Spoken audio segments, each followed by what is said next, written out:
अस्सलाम वालेकुम सर, ये बताइएगा कि अब फैसला महफूज हो चुका है, आज काफ़ी लंबी समाअत रही, आप इसको किस नज़र से देखते हैं? लेकिन खान साहब की जो है वो तो सारी जद्दोजहद जो रही है वो रही अदालत की आज़ादी के लिए है, कानून की हुक्मरानी की रही है। तो इसलिए उन्होंने जो भी कहा उसकी उन्होंने वजाहत भी कर दी है। तो इंशाल्लाह ताला जो है फ़ैसला जो है वो हक़ में ही आएगा और इतने बड़े लीडर को इतनी चीज़ के ऊपर जो है वो सियासत से तो नहीं निकाला जा सकता।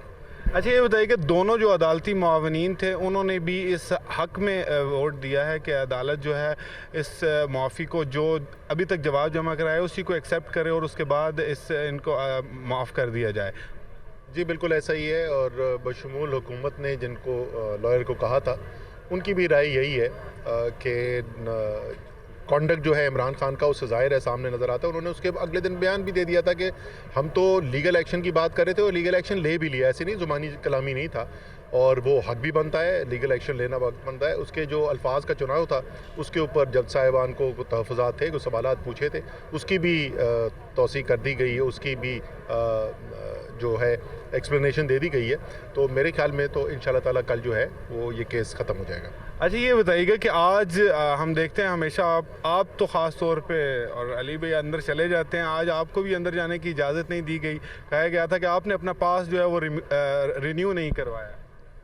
पास मैंने तो नहीं रिन्यू करना होता, ये पहली दफ़ा हुआ है। जितने भी खान साहब की पेशियाँ हुई हैं मैं हमेशा उनके साथ होता हूँ। आज जो है वो पुलिस वालों ने बताया कि जी पहले आपका नाम डाला गया था लेकिन उसके बाद रात को कॉल करके आपका नाम निकलवा दिया गया। तो उसकी पता नहीं क्या वजह, मुझे नहीं वजह उनको नहीं पता थी। खैबर पख्तूनख्वा से भी तमाम सूबाई वज़रा और पंजाब के भी तमाम सूबाई वज़रा जो है वो यहाँ पर आए हुए थे, वो उनके यहाँ आने का क्या मकसद था? इज़हार यकजहती के लिए आए हैं, अपने लीडर के साथ वो दिखाना चाहते हैं कौम को, खड़े भी हैं और वो चाहते थे कि सब कौम भी देखे कि साथ खड़े हुए उनके चीफ मिनिस्टर खैबर पख्तूनख्वा खुद ज़ाती तौर पर यहाँ पर आए हुए थे। सारी पार्टी सिर्फ खान के साथ नहीं है, इस वक्त तो कौम खान के साथ है। बहुत शुक्रिया हमसे बात करने का।